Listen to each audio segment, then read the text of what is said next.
Merci, Monsieur le modérateur. Merci, Père Jean Collomb.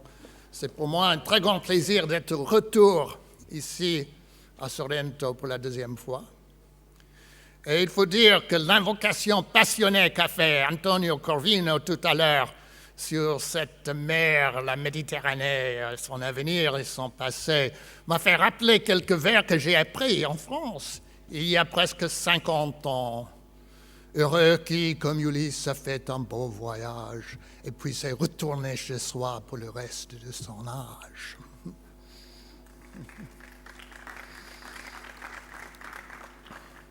Institutional economics teaches that good policy is not a matter of universal formulas, but a question of context. In the case of small countries, like small species, of finding a niche. In the case of larger regions, a question of matching conditions to opportunities and realizing opportunities in relation to potentials. Effective development will therefore not follow some single best model, but many different models, each with its own virtues and limitations. That is, I believe, to be a fundamental underlying theme of all of these meetings in Sorrento for the last 5 or 6 years. The famous characteristic of the Mediterranean region is that it is neither north nor south. It lies culturally and economically well north of the global south, yet it is south of the north. On its south side, there is North Africa. On its north side, what is now called the periphery of the Eurozone. It's a peculiar condition, but it's not unlike that of the American South, sandwiched between New York and the Midwest on the one side, Mexico on the other. It's not unlike that of Mexico, sandwiched between, in economic terms, the United States and, say, China. It's even not unlike the region where my father was born, which was southern Ontario, in a small town that my grandfather described as the great center of rail-borne commerce in North America, a link between New York, Chicago, and San Francisco, the land bridge between Europe and the Orient. The trains passed through all the time, and the only difficulty was that the trains did not stop. The crucial fact about large integrated continental economies, which I learned, by the way, or at least heard expressed most eloquently by our friend Bruno Amoroso many years ago, and was also, I think, nicely illustrated just now by the charts and slides shown by Antonio Corvino, is that advanced technological, industrial, service, and even agricultural activities tend to concentrate over time, if you leave them alone, in a single integrated region. They do not naturally diffuse over space. Thus, we have banking in Manhattan, not even in the Bronx. We have Manhattan and London, let's say. We have information in Silicon Valley. We have software in Seattle, and we have automobiles and much else beside in Germany, with the added drama in Europe that this concentration favors some nations, some particular geographic regions that are in fact separate countries over others, and that national boundaries define the limits of social insurance, military spending, and a large share of public investment. This doesn't mean that other regions have no industry. Italy is a vast industrial power. It is a question of the balance of advantages and of trade. So concentration under these circumstances produces divergence. In the American South,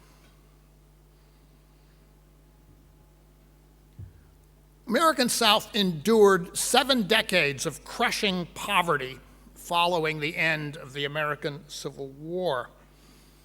That poverty was only broken, that poverty, that underdevelopment was only broken by the New Deal, which created social insurance on the national, which in our case is the continental scale, a minimum wage, price supports, and other programs for agriculture, vast public investments in infrastructure and logistics, such as the Tennessee Valley Authority, the electrification of the entire region, and then by military mobilization, which took advantage of the climate to locate airfields and also ammunition factories in the region, continuing from World War II all the way through the war in Vietnam. This was not Keynesianism. This was not simple pumping up of purchasing power and demand. It was a program of continental development. And that is what it took to raise the American South. Of course, this is not what we can expect to happen in Europe today. Europe today is richer than we in North America were in 1933. It can afford more than we could at that time. But the situation is complicated by institutional limitations, political limitations, ideological limitations, and by the fact that the world is different from what it was in those days. The rest of the world is also far richer and more developed than it was. And the Mediterranean, the south of Europe, is not the industrial periphery of the world in the way that the south of the United States was 70 years ago. It is a middle region with top-of-the-line advanced industry to the north and vast modern low-wage consumer goods manufacturing to the east. So what to do? A first key, clearly, and again I come back to this theme that I think has underlain the construction of these meetings, of meetings that are focused on the economic potentials and particularities of a particular region. The first theme, the first key is clearly to break with the one formula model, the model framed by neoclassical economics and neoliberal politics, the Washington Consensus, or the program, the diktat of the Troika, which consists in practice rather than in theory, of a phase of debt-fueled speculation, which is visible everywhere, from Greece to Spain to Portugal to Ireland, here in Italy, followed inevitably by collapse, by debt deflation, in the futile pursuit of a restoration of competitiveness through internal devaluation. That's the formula, but it can never succeed. It can never be achieved, and for two basic reasons. First of all, industrial location decisions do not depend very much on wages. If they did, the advanced industries wouldn't be in the high-wage regions where they plainly are, everywhere in the world.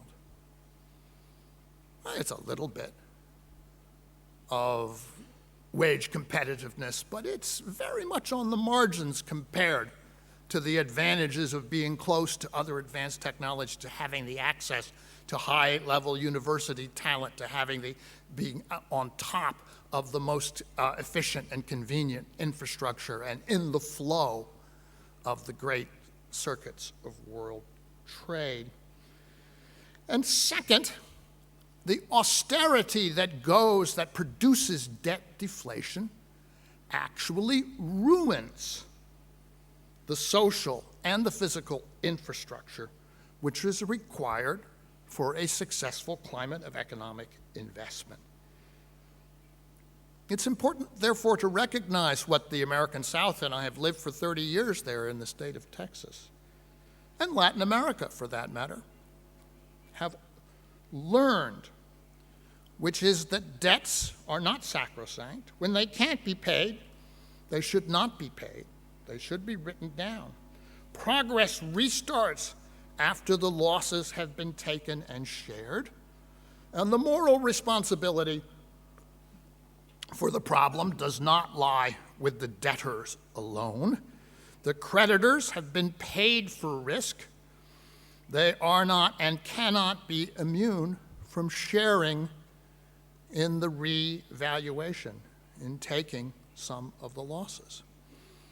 And further, I would add, since I live in what is possibly, certainly, the largest, well, maybe now tied with the Eurozone for the largest currency union in the world, in economic terms,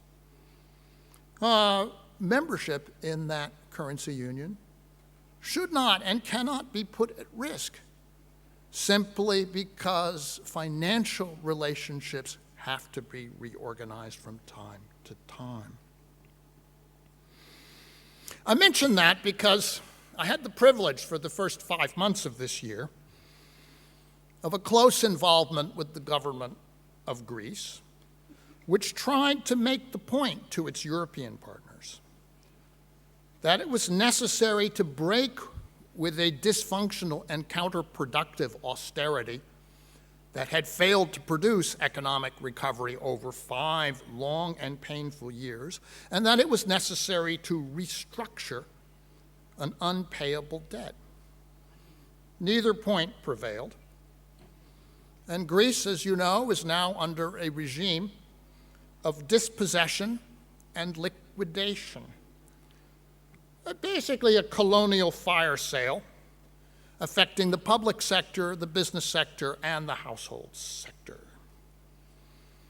What will emerge as matters continue along these lines, if they are allowed to continue along these lines, may be modern in some dystopian sense, but it will not be Greek. It will likely resemble, to a degree, some Caribbean dependency of the United States.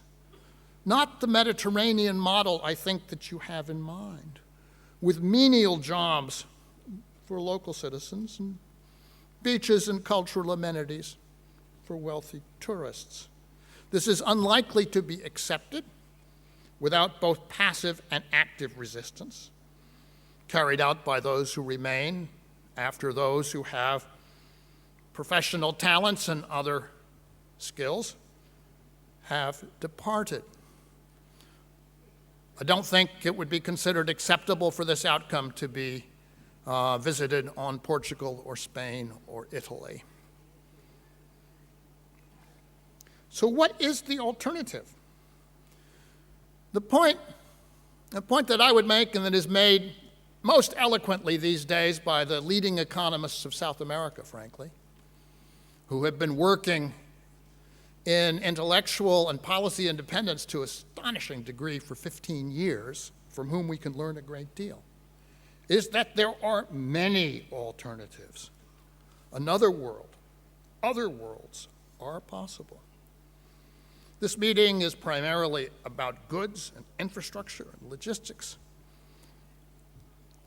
Yet let me offer a word about another aspect of the development future of the region, which, to my mind, clearly also lies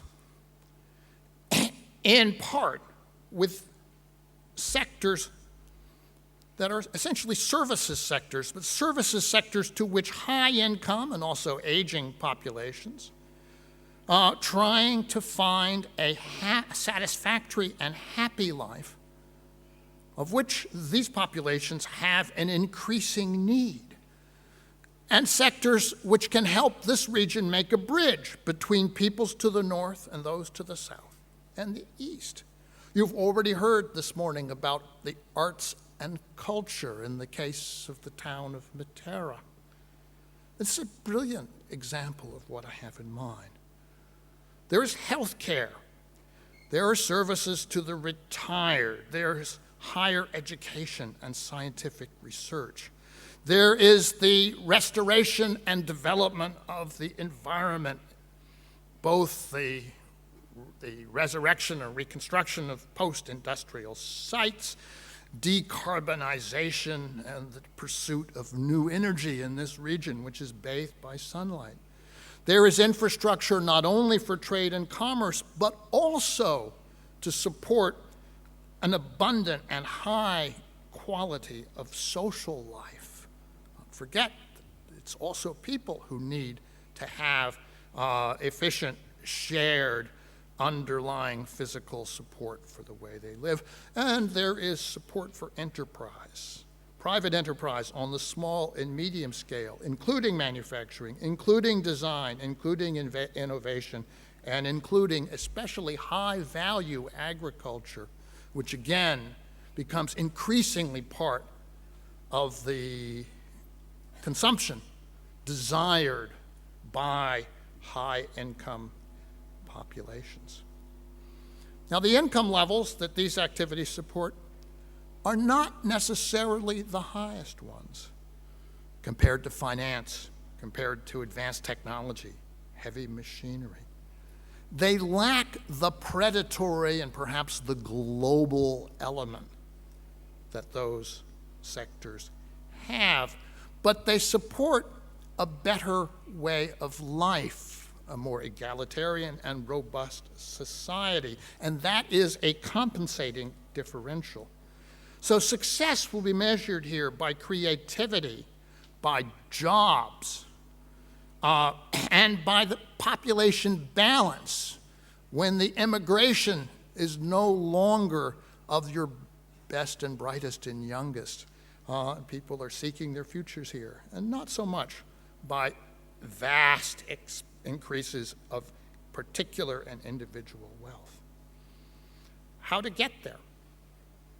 Broadly, the following policy steps are part of the mix: to protect, maintain, and fund social insurance, to build on the accomplishments of the 20th century, to raise and maintain wage standards, particularly for low-income workers, to pursue environmental sustainability and decarbonization, to provide decent and productive jobs in socially useful sectors, to restructure debts and break the grip of finance on the state, and to reform the state, of course, battling corruption, tax evasion, clientelism, and inefficiency, and above all, in this region, which is so much a frontier in so many ways, and which is so much affected by recent events, to restore the peace and to maintain it. Greece, for all its faults and flaws, and ultimately failures, did try to articulate this path earlier this year. Portugal may soon become the next nation to take this course, to take up a fallen standard. In December, who may know? Who can say what may happen in Spain? But of course, the hinge of history in this matter is here. It's in Italy, a large, powerful country that can, in fact, change the course of history and whose decisions cannot be ignored.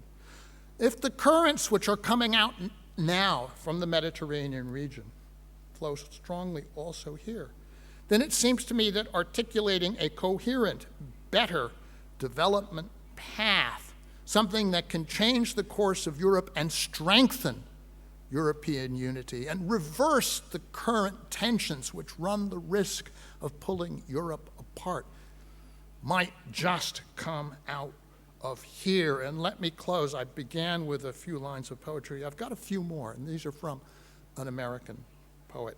This is Walt Whitman, and these are lines that I first heard in a very difficult moment, the presidential campaign of 1968, from the lips of Senator Eugene McCarthy.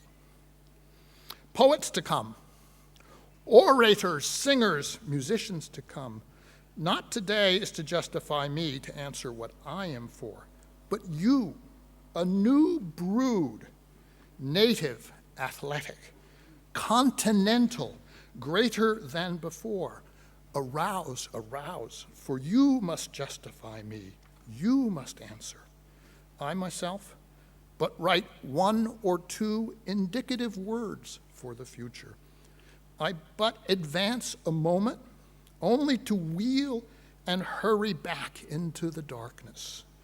I am a man who saunters along without fully stopping, turns a casual look upon you, and then averts his face, leaving it to you to prove and define it, expecting the main things from you. And on that note, good luck for the next couple of days. Thank you very much indeed.